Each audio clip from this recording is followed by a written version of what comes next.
It's a new culture this year, but somebody who's been here before, knows what being a UCF Knight is all about.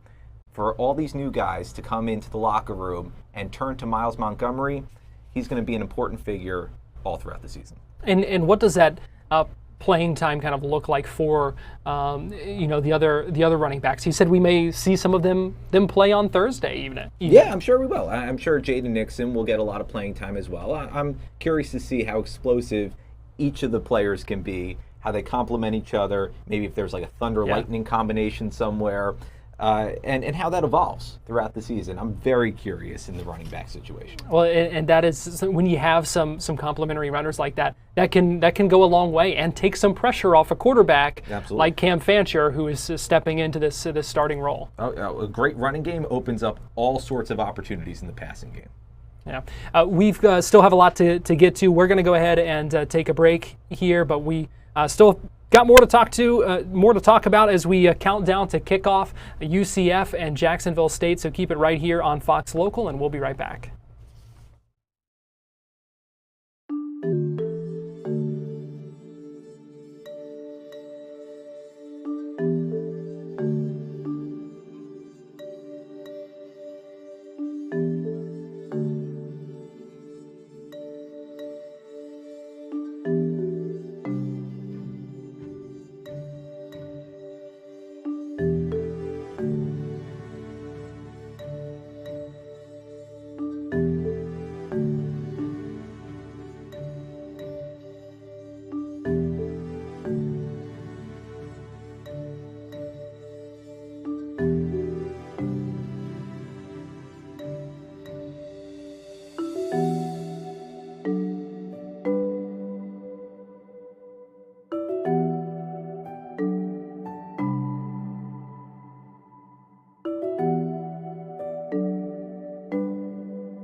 You're watching Fox 35 News Plus, streaming on Fox Local. Well, good afternoon to you and welcome into Fox 35 News Plus. I'm Garrett Wymer and thanks for joining us on this Thursday afternoon live on Fox Local and on YouTube. It is 4 o'clock and that means it's time for today's Top 4 at 4, where we break down 4 of the big stories that we're tracking in the Fox 35 newsroom. And joining me for today's Top 4 at 4 is Fox 35 news anchor and reporter Marlisa Goldsmith. Marlisa, good to see you. Happy to see you too, Garrett. Happy Friday. It's Thursday. Oh my gosh, I saw the joy in your eyes when you said happy Friday and really did not want to be the one to have to tell you. Oh my goodness. Okay, let's start this over.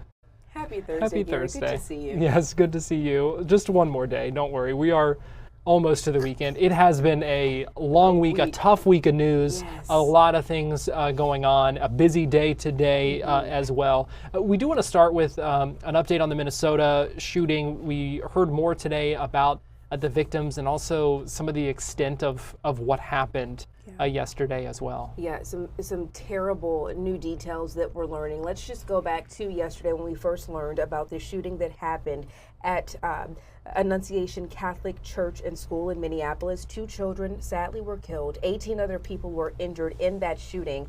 We learned that 15 children between the ages of 6 and 15 were injured by gunfire. 3 adults in their 80s who were there attending Mass were also shot.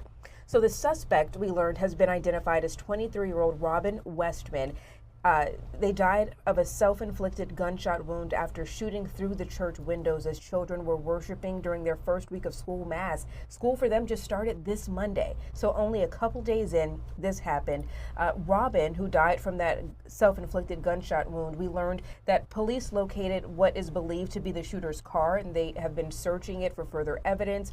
Also went to their residence to search. Our sister station up in Minneapolis has confirmed that the shooter's mother previously worked at Annunciation a couple of years ago, and the suspect's mother, they learned, also applied to change her child's name from Robert to Robin in 2019, and they uncovered some court documents that they were able to obtain, and the name change filing states that the 23-year-old identified as a female and wanted her name to reflect that identification. So again, new details that we were learning in the case of the shooter. But Garrett, just such a sad situation with these kids, just the imagery of watching the kids running out of the school, meeting up with their parents after just this tragic event happened on day 3 of a brand new school year. And we also had an update from police this afternoon. They believe more than 100 rounds were fired in that shooting. We also have an update on the people still remaining in the hospital. 1 child still in critical condition, 1 child and adult still in serious condition. This is the growing memorial and tribute outside that scene that has just been growing throughout the day. A number of prayer services and vigils as well. We also saw Minnesota lawmakers hold a news conference where they are calling for stricter gun control measures, ban on assault rifles, and as well. But one thing that stood out from a news conference at the hospital today, we heard from hospital officials, we heard from EMS who responded to this scene, and they talked about the teachers in that school. Take a listen. No matter how much you train for it, it's still really difficult on the team. I think there's a lot of maybe unrecognized heroes in this event, along with the children that were protecting other children, which is really amazing to hear about. I might be saying too much, but we had one kid that covered up another kid and took a shotgun blast to his back and things like that, and they were helping each other out. So the teachers were amazing. The teachers were, getting shot at. They were protecting the kids. They took all the kids outside to an area of safety, witnessed all this happen. The teachers were amazing. The kids were really upset, obviously, but they really did a great job of keeping the kids together, keeping them calm, and then taking them to an area of safety and really working with the parents. So the teachers were amazing. I'm talking about the unsung heroes in all this, and that's what kind of gives you hope as you focus on something like such a dark situation like this. But good to see some of those bright spots and see those shining lights of the characters of these heroes in this. Story number 2, and this one here in Central Florida, where we've learned a woman killed another woman by running her over with a golf cart in the backyard. Still a lot of questions about this. A lot of questions. We're working with very limited information at this point, Garrett, but we do know that this happened Wednesday afternoon in Summerfield, Florida. There was a golf cart traveling in the backyard of this property that you're looking at here along 52nd Court, and the non-motorist, who was the woman that you just mentioned, she was standing on the east side of a fence along the yard, or at the end of the yard there, when the driver of that golf cart drove over her, hit her, drove over her, and then came to a resting point in the area of that collision. Again, we're working with very limited information. We are still in contact with law enforcement to see if we can get more information with regards to at least, a name, who was involved.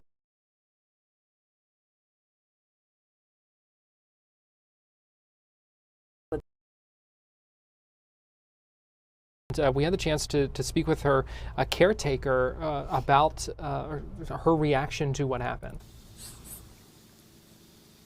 It's unbelievable. She didn't deserve to go that way. I know it was an accident, but not like that. I knew it was going to happen eventually, but not like that. It's still just unreal. Heartbreaking, and again, we do have a reporter following up on this, hoping to get some more details on that. Also today, Orange County Mayor Jerry Demings firing back over the DOGE drama between Orange County and the state. Drama is the right word, Garrett. We're going all the way back to February of this year, where Governor Ron DeSantis first announced the creation of the Florida Department of Governmental Efficiency, DOGE, task force. Governor DeSantis then asked local governments, schools, universities to conduct similar audits alongside the DOGE team. Well, Florida Governor Ron DeSantis and the Chief Financial Officer, Blaise Ingoglia, I keep messing up that name, Ingoglia, they alleged on Wednesday that some Orange County leaders and employees have not been fully cooperative with the audit team, specifically surrounding grants and programs dealing with diversity, equity, and inclusion. Well, he said that he told the governor when asking for investigative subpoenas, quote, "I think Orange County has something to hide."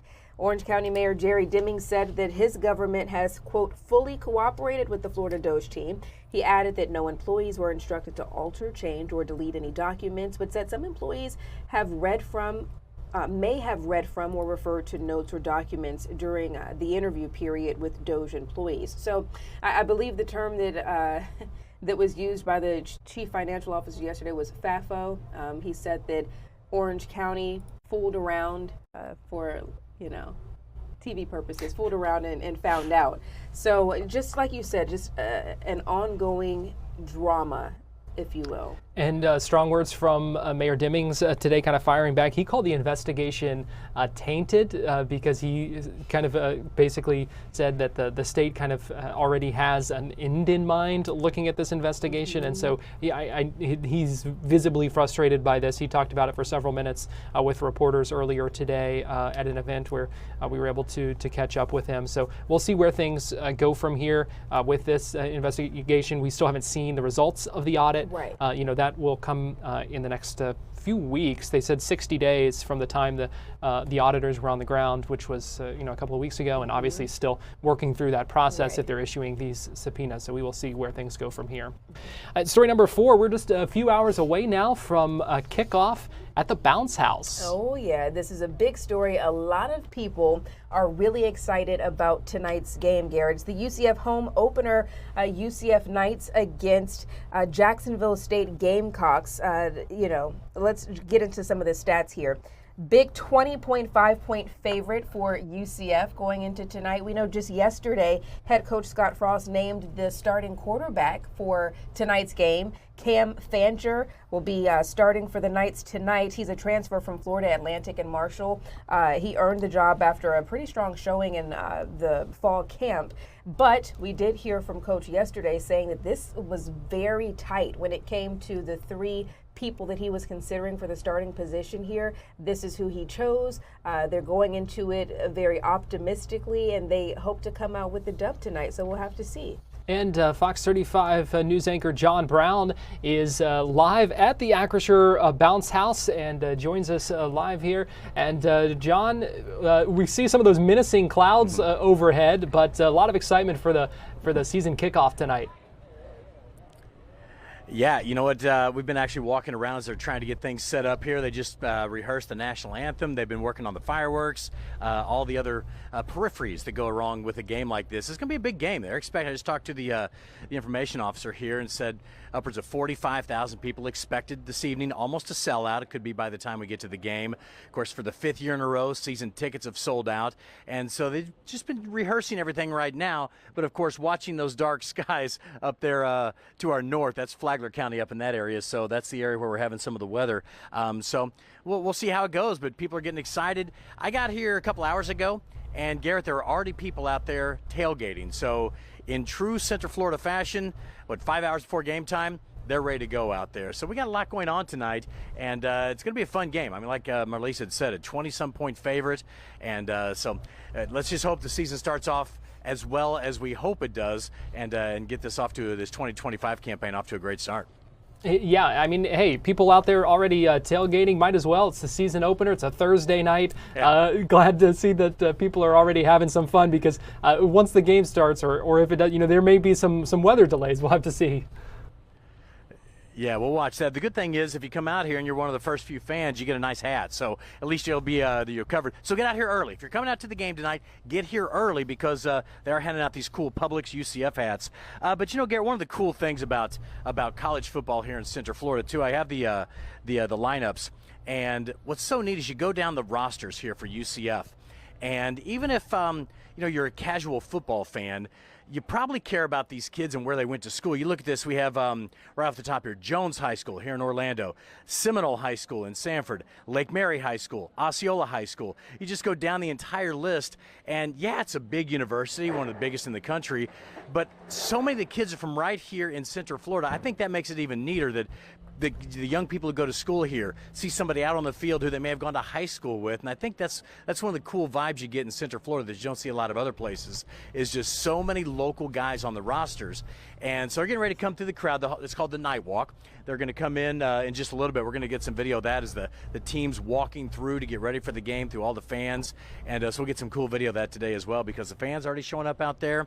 We saw the Big 12 officials, got security out here. The cheerleaders been rehearsing. So even if it's delayed a little bit by rain, they've been getting ready for this big production tonight. And so it's going to be a lot of fun to watch, and hopefully a big win, hopefully a blowout by UCF this evening as well.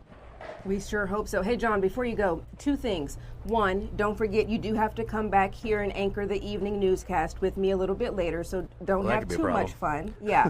And two, did you grab a baseball cap for me? No, because you are not a paid attendee here. Had you your money just like everybody else, I would have gotten you one. Garrett, same way. I mean, I got to give this one back, Marlisa, so I didn't pay to get in either. But okay, here we go. I love this. You're getting a sneak peek right now. I'm going to get out of the way. So this is the kind of stuff we're getting to witness here, is you get to see all the cool things going on, the music bumping, all the graphics. So we've been getting a sneak peek. That to me is one of my favorite parts about getting here early, is to see the things everybody else is going to see, including the fireworks. Like I said, we had fireworks earlier. So Marlise, if somebody happens to throw one of these hats somewhere, I may or may not grab you one.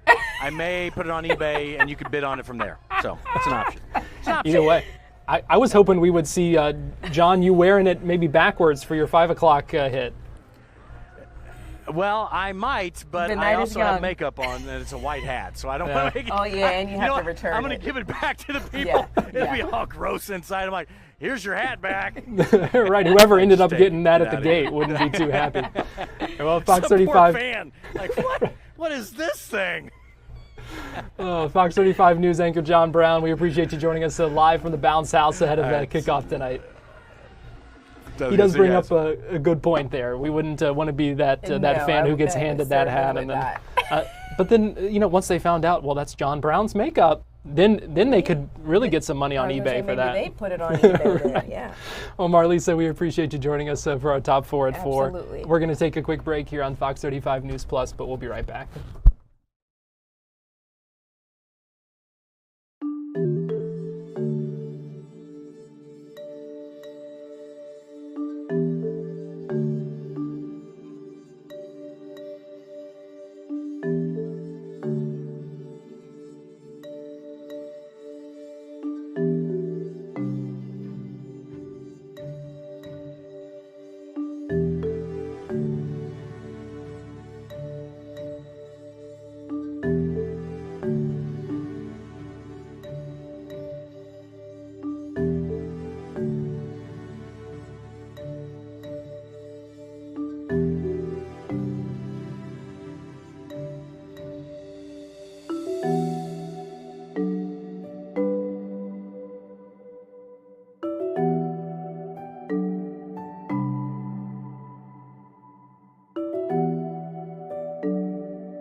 You're watching Fox 35 News Plus, streaming on Fox Local.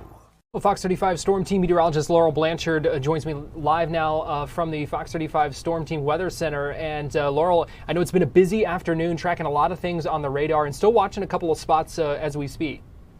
Yeah, Garrett, it's been a pretty busy afternoon. So a couple of things that we're tracking. We've already had 2 tornado warnings this afternoon because of just that little bit of rotation that could have caused a funnel cloud. A little bit different when we're talking about like a severe thunderstorm warning, when it's just talking about the winds. When we're talking about a tornado warning, if there's any possibility of a funnel cloud, it gets issued. So even if it's just that little bit of rotation, it will get issued. So we saw with our first one in Flagler County, there wasn't even a severe thunderstorm warning issued. It just went from a straight special weather statement to a tornado warning, and that was right near Bunnell. So as we take a look right now, especially across Flagler County, there's nothing really to talk about right there. We're seeing some rain down to the south. We're also seeing another little cell continuing to make its way in as I turn on the lightning right now. Not even a whole lot of lightning across Flagler County, but it was right by Bunnell where we saw that tornado warning a little bit earlier. So we could see right here all over Bunnell and right by US Highway 1 is where we were seeing that tornado warning. And actually, let me pop it back to about 2 hours so you can see that storm, because this is at about 3 o'clock is where we saw that get issued. Yeah, right there. We were seeing that little bit of rotation again that was continuing to make its way down US Highway 1 down to southeast. So areas across eastern Bunnell were getting most likely that little bit of rotation, some very gusty winds, a lot of lightning. But areas across Beverly Beach and Flagler Beach, although that they were in the tornado warning, they were clear at least from the rotation. So that was some good news right there. So that was tornado warning number 1 for this afternoon. Let's zoom out ever so slightly and let's take a look at the second tornado warning that was in areas across Putnam County. So as we take a look right here, we were seeing a little bit more of that potential with that second tornado warning that happened. But earlier on today, this was more towards Putnam County. So with Putnam County, not necessarily in our viewing area, but we did get just a little bit of parts of Flagler County in there. So we were seeing the possibility of that tornado warning to get extended. So luckily, did not get extended. This thing just slowly started to fizzle out. But for now, we are still seeing a good amount of lightning in there. So fast forwarding to what we're seeing out there right now, it's still pretty busy. And as we zoom out to show you the entire area, let's switch over to our home. We can see good amount of storms continuing to fire up across Titusville, and you can see more are on the way, because if I doodle right here, take our pen, and you can see in this red, we have a whole bunch of boundaries a whole bunch of boundaries continuing to come out from those thunderstorms that have already started to pop up. So with that, this is only going to spark off more thunderstorms, so we're going to be in for a pretty stormy afternoon. So a heads up to everyone out there, Garrett. All right, Fox 35 Storm Team meteorologist Laurel Blanchard, we appreciate you keeping an eye on that throughout the afternoon. I know you and Noah have cut in, twice for about an hour total on TV this afternoon, making sure everyone stays safe. We appreciate you doing that, and we'll keep our eyes peeled and stay weather aware this evening. So we appreciate you joining us here on Fox 35 News Plus. Thanks, Garrett. I appreciate it. But yeah, make sure you do have not only the rain jacket and the umbrella for the rest of the evening, especially if you're going to the UCF game. Probably going to be pretty stormy out there. Wouldn't be surprised if there was a couple of delays. But also, it's going to be a pretty wet Labor Day weekend, so a heads up for that. You will probably also need the rain jacket for at least a little while. Taking a look, especially through your Saturday, Sunday, and even your Monday afternoons, if you are planning on doing anything outside. So a heads up for that. All right, we appreciate that. Laurel Blanchard, Fox 35 Storm Team meteorologist. We're going to take a break here on Fox 35 News Plus, but we'll be right back.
watching Fox 35 News Plus, streaming on Fox Local.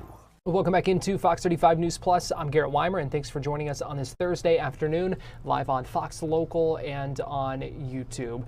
We know from our Fox 35 Storm team that we're heading into a little bit of a quieter period right now in the tropics. Which is certainly good news, but that doesn't mean hurricane season is over yet. We haven't hit the peak yet. That's the start of the peak of season is still a couple of weeks out.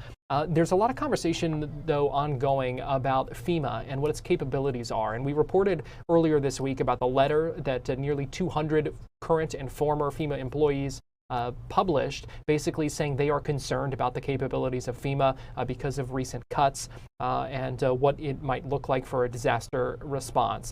After that letter was published, according to multiple reports, a number of current employees who signed that were put on leave.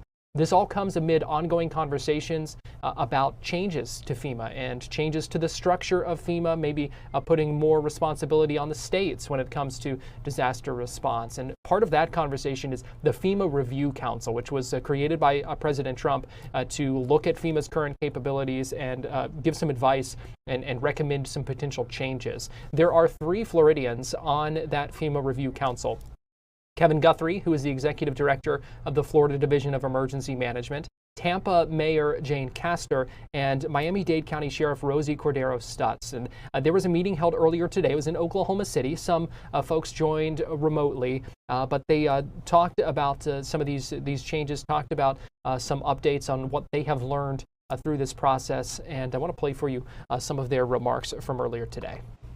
And it has been quite an honor for me to be a part of this esteemed group, and the fact that everyone has come together and coalesced around these simple action, well, I won't say simple, but actionable steps, as opposed to aspirational goals that sometimes are a result of these types of committees and groups, is very heartwarming to see, because I do feel that we will be able to make these actionable changes that will be of benefit to communities, states, and frankly, every American. So very excited about that. I want to thank everyone who has put their time and effort into this, bringing their experience and their enthusiasm to changing this bureaucratic-laden process.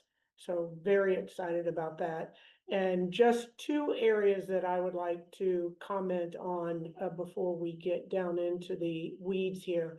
And this came up on when I was present in Oklahoma, talking about how we have been tasked with response and recovery.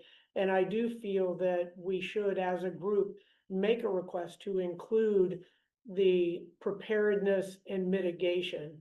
And we have already heard from my good friend Kevin Guthrie and Nim Kidd some of the simple steps that can be taken in there with the training, the grant funding, projects that really save lives, save property, and certainly save costs as well. And that is a very important component of response, FEMA response overall, and for communities as well. So I would like to again bring that recommendation up. And I don't think that it'll be a heavy lift. I believe that our emergency managers have the simple steps, not simple, but simplified steps that can be taken that will be of benefit, again, to all Americans. And then second is the insurance. I'm very excited about this parametric insurance. We have a company from the city of Tampa that will be in Washington making a presentation, but I don't want us to lose sight or to judge of the importance of the insurance aspect and just feel that we can push that off to private companies and all will be solved or coming up roses. Because as having been hit by 2 hurricanes the end of September and October, I had my insurance reworked and talked about the different insurance companies. And I said, well, for my experience, 38 years now with dealing with hurricanes, you just get the cheapest because they're not going to pay anyway. So we need to ensure that there's legislation for dealing with insurance claims, and also make sure that the insurance companies aren't able to just parachute out when a community is hit by a major event. And we've seen a lot of that in Florida as well. So I do believe that, not in this committee, but legislation, there needs to be legislation dealing with insurance too. That's not our issue, but I do believe that as a group, collectively, we need to be aware of that and not just look to push insurance off to privatization. As Kevin brought up, in the state of Florida, there's only a little over 30% of Floridians that have flood insurance. And our position is, if you have a Florida driver's license, you should have flood insurance. So we really need to take a broader look as a country at that. Again, may not be a concern or requirement of this group, but we can't easily push it off to privatization. First of all, that was Tampa Mayor Jane Castor speaking during that meeting earlier today. The Miami-Dade County Sheriff speaking as well. We also heard from Kevin Guthrie. We're going to take a break here on Fox 35 News Plus, but we'll be right back after this.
You're watching Fox 35 News Plus, streaming on Fox Local. Welcome into Fox 35 News Plus. I'm Garrett Wymer, and we appreciate you joining us on this Thursday afternoon, live on Fox Local and on YouTube. A Groveland City Council candidate arrested, facing charges after what the investigators say call a road rage incident. Fox 35's Marie Ettinger joins us live now via Zoom with more on this situation. And Marie, what happened here? What do we know?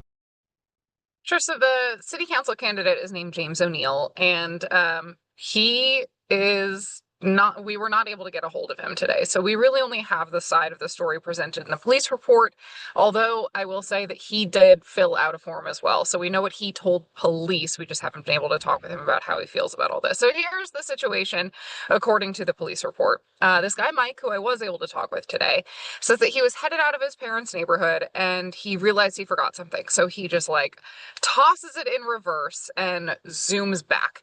Now he explained, like, he knows you're not supposed to do that, but he was leaving a gated area onto a crowded street. He knows it's going to take like 10 minutes sometimes to get all the way back around into the neighborhood, and he had just left the gate. So he was like, oh, I'm just going to scoot backward. He checked to make sure there were no cars when he did that, but he says that right as he kind of slowed down and stopped, that the another driver came up, starts honking. You can see the videographer who I'm working with today just climbed in behind me. Hi, Langston. So he stops him, and the other driver just starts like honking. Mike at the time thinks it's not that big a deal. He's just like, yeah, I'm sorry. I know I shouldn't have done it, but had to. But it doesn't stop. And then the other driver starts blocking him in. And so he eventually gets out like, hey, what is going on? And he says he could tell something was wrong right from the start. So the other guy, Patrick O'Neill, gets out. James Patrick O'Neill gets out of his car too. And Mike says that when he opened the car door, it immediately hit him. So Mike knew there was something wrong. He says that O'Neill started yelling at him, like, get on the ground, give me your keys, where do you live? And the whole time Mike is like kind of backing up. He says he's crossing his arms over his chest to show like he's not going to engage with all this. It gets worse though. So O'Neill, according to the police report, from here, grabs Mike, does like a chokehold type of thing, and he admitted to police that he did at least push him. Now, Mike says that O'Neill then headbutted him. O'Neill told police that their heads collided, but it was an accident. Police said, O'Neill is 6'2" and Mike is 5'7". And the distance between the two of them, like, there's no possible way their heads are just bumping. It would be hitting his chin. So police say they do not believe that headbutt was an accident. You can also see in O'Neill's mugshot there, he's got the injury here. And at the end of all of this, Mike wound up with a broken nose, a deviated, he's going to need surgery for a deviated septum. And he also had a black eye here that we saw today. He told me that originally he was not going to press charges. He said he didn't want to like mess up this guy's life or cause any problems with his family. But then when he found out that his nose was broken, he essentially figured, like, I can't be responsible for paying all these medical bills, and I'm going to have at least one surgery, maybe more. So now he actually is going after O'Neill with a lawsuit. O'Neill had his first appearance in court today. He got a $15,000 bond, which he has already paid, so he's out. But again, we didn't hear back from him today. All right, Fox 35's Marie Ettinger. Interesting situation there, and we look forward to seeing your story and your conversation with Mike coming up on Fox 35 News. Sure thing. We are also tracking some breaking news this afternoon, learning about a situation this morning in Orange County. This new information just in about a situation on Courtney Chase Circle. The deputies say they were called out there for a welfare check, and I apologize, just reading this information from our email here. When deputies arrived, they say they found a woman in her 40s and a man in his 40s who had suffered from, quote, obvious signs of trauma. Both of those people were pronounced dead at the scene. Still an active investigation. They say there is no more information to release at this time. So trying to learn some more information about this death investigation in Orange County. Again, Courtney Chase Circle, a 1200 block. This happened at a home there where they were called out for a welfare check and found 2 people dead with obvious signs of trauma. So again, we are trying to learn some more information about that. Let me give you a live look right now. This is from the Fox 35 Thunder Truck, and I'm not sure of the location exactly right now, but they've definitely hit some of those storms that we are seeing pop up and on the radar. Let me see if I can get you that Thunder Truck shot and the radar here. Give me 2 seconds to do this, and we can pull that up so you can kind of see where those areas are on the radar. This has been updating throughout the hour. We checked in just a little bit ago with Fox 35 Storm Team meteorologist Laurel Blanchard, who is tracking all of this for us. You see those storms to the north of Orlando, and still some lightning in the area there as well in Volusia, up into Flagler County, up into Putnam County as well up there. So we're going to take a quick break here on Fox 35 News Plus, but we'll be right back after this.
You're watching Fox 35 News Plus, streaming on Fox Local.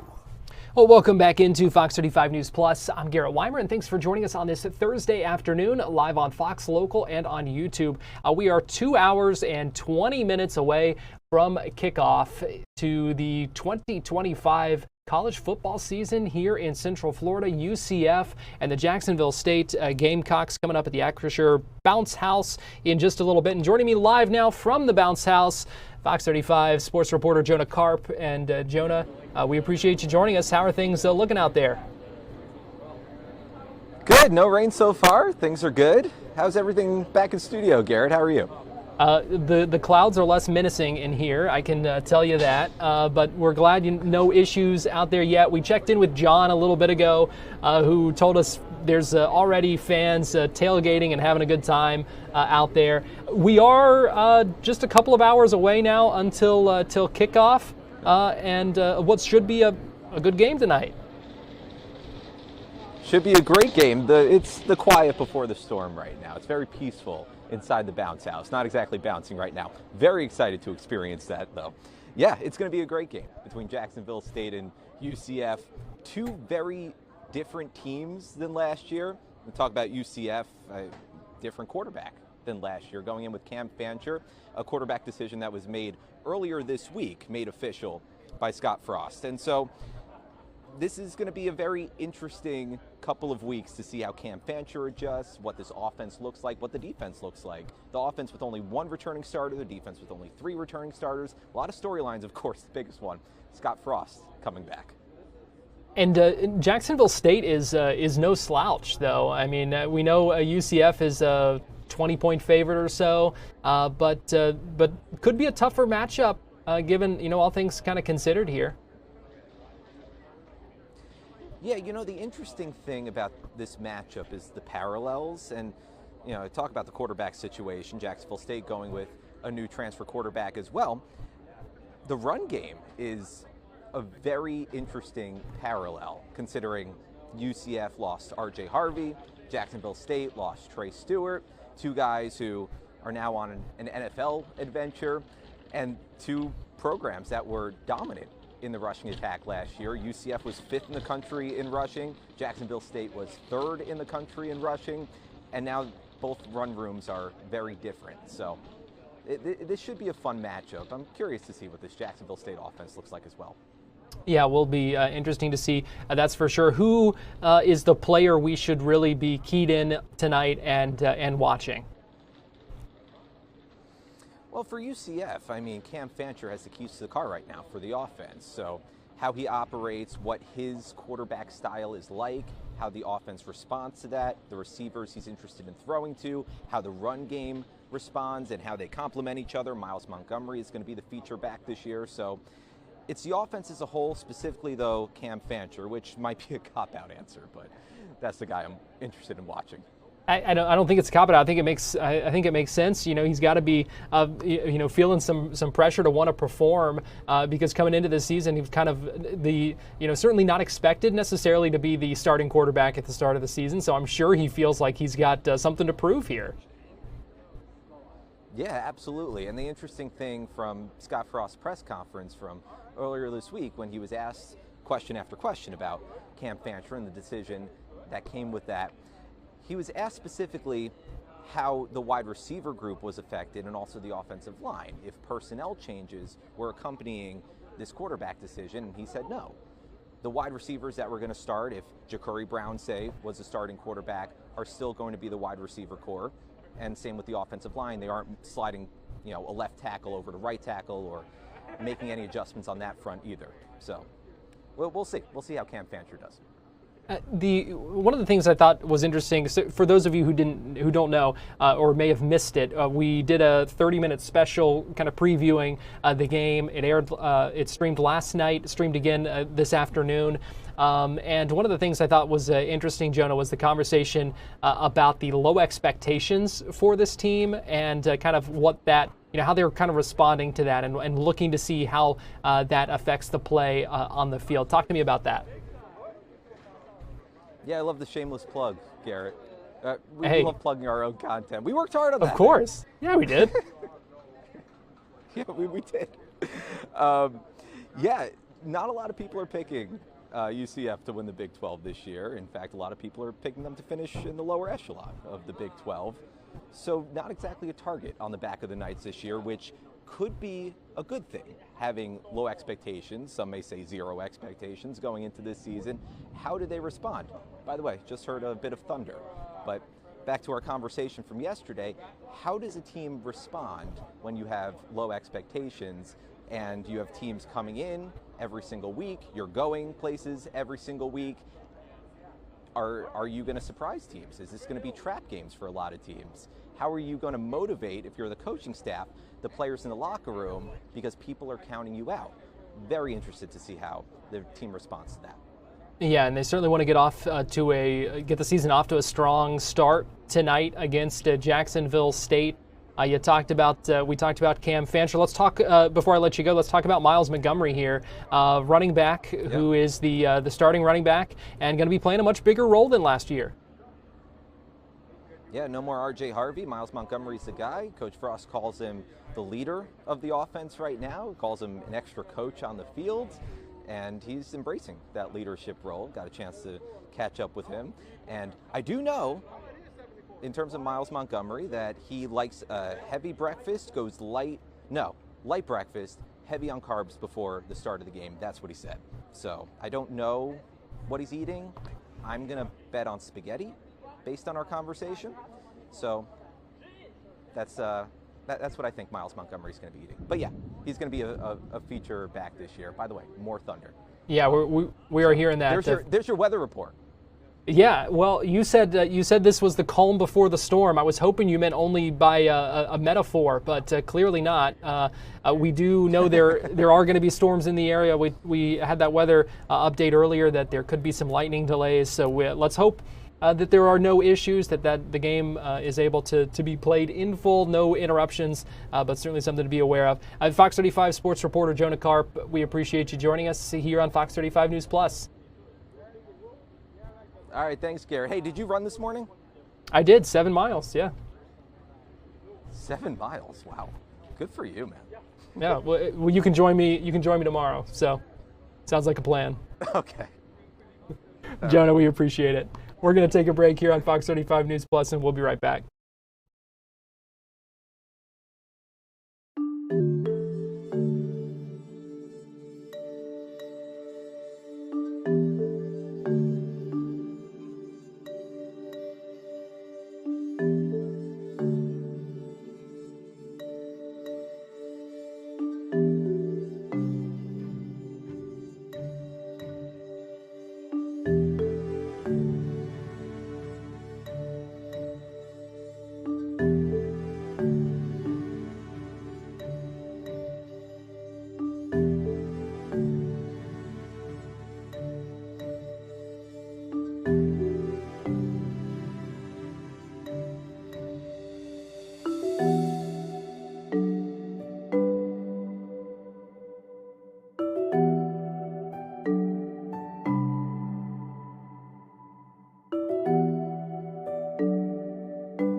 You're watching Fox 35 News Plus, streaming on Fox Local.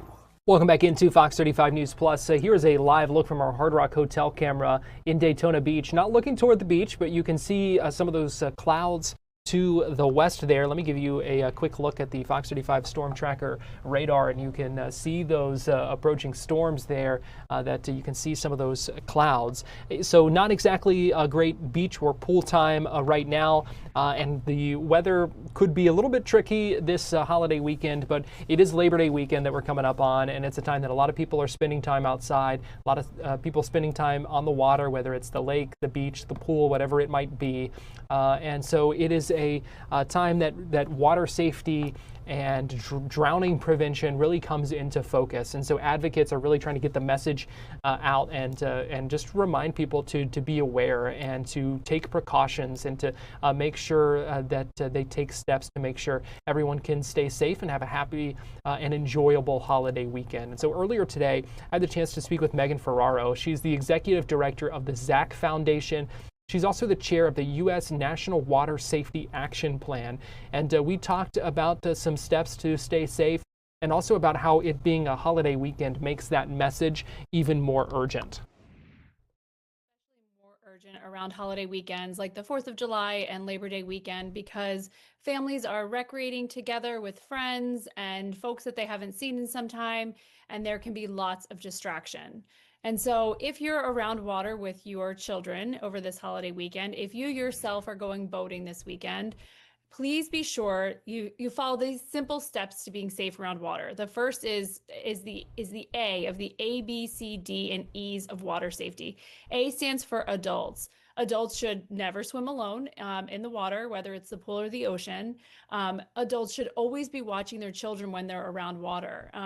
Assign a water watcher to watch that pool at the family cookout this weekend. That means that someone is watching the surface of the water at all times. Ensure that if you have young children that don't know how to swim, that you're within arm's reach of them when they're in the water. If you're out on that boat, be sure that you're talking to your kids about water safety. B stands for barriers. We want four-sided fences around those backyard swimming pools. We know that drowning is the leading cause of death for children ages 1 to 4, and that most of those drownings happen in residential pools. If you have a four-sided isolation fence around your pool, if you have alarms on those doors and windows leading out to your pool area, the chances of your child drowning are much, much lower.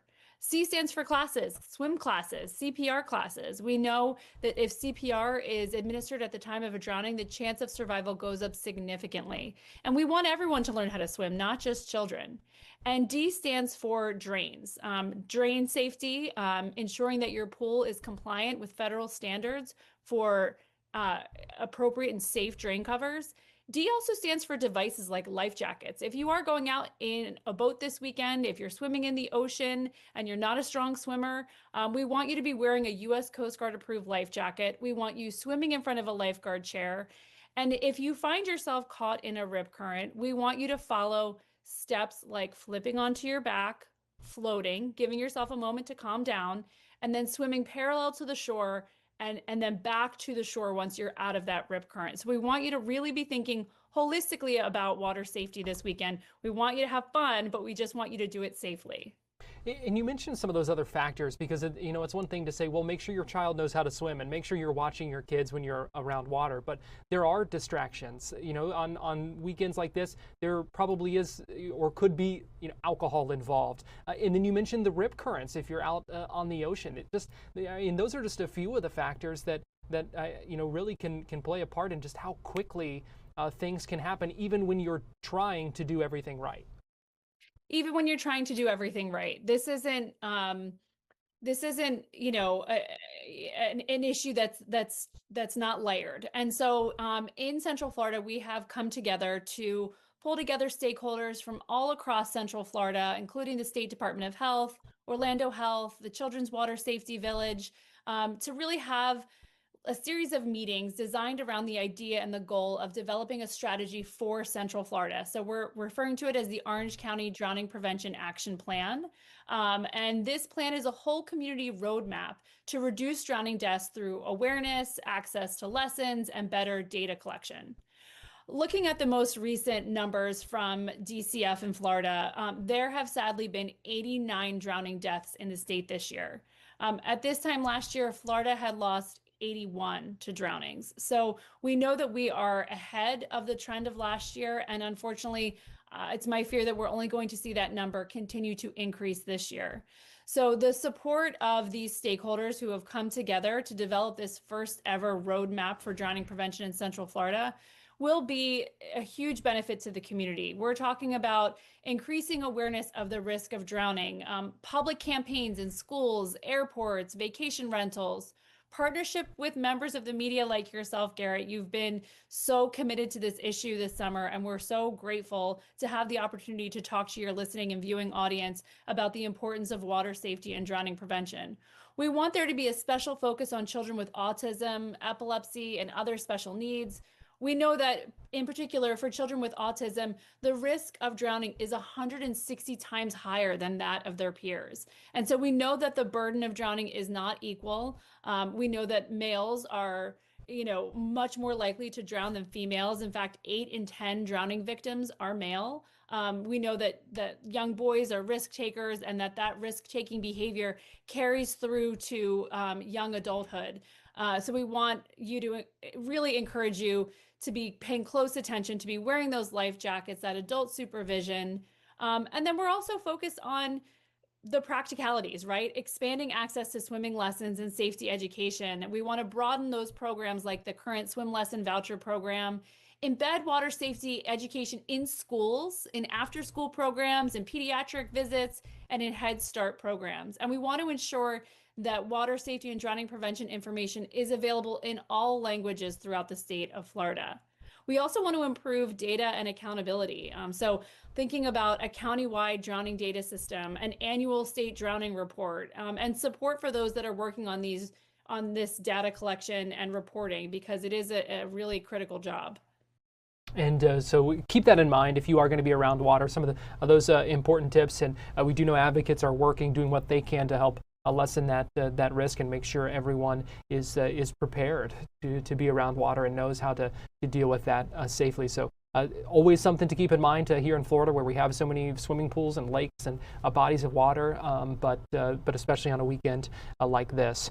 We are just about out of time here on Fox 35 News Plus. I do want to let you know that coming up in just a few minutes, this is a live look outside Annunciation Church in Minneapolis, Minnesota, where in a few minutes we expect to hear from family members of a shooting victim. We don't know all the details right now, but they do plan to read a statement today at 5 o'clock Eastern time. That's 4 p.m. Central time.